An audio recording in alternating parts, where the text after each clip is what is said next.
Hi guys, welcome back to my YouTube channel 3 friends. ఈ short video ఎవరికి help అవుతుందంటే ఎవరైతే కొత్త ప్రోగ్రామింగ్ లాంగ్వేజెస్ నేర్చుకోవాలనుకున్నారో వాళ్ళకి ఇది చాలా హెల్ప్ అవుతుంది.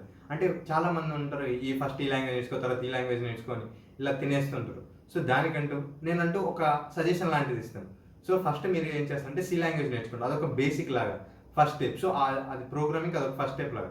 సి లాంగ్వేజ్ కనుక నేర్చుకుంటే దీని నుంచి అన్ని డిరైవ్ అయిపోయినట్టు ఉంటాయి వేరే లాంగ్వేజ్. సో మీకు ఈజీ అవుతుంది. దాని తర్వాత పైథాన్ నేర్చుకోండి. పైథాన్ ఎందుకంటే వాటికంటే పెద్ద పెద్ద సింటాక్స్లు ఉండవు. సికి పైథాన్కి జస్ట్ సింటాక్స్ మాత్రమే మారుతుంది, కాన్సెప్ట్ మాత్రం సేమ్. ఇంకా పైథాన్ టు జావా కొంచెం చిన్న మైన్యూట్ చేంజెస్ ఉంటాయి, కానీ మిగతా అంతా సేమ్.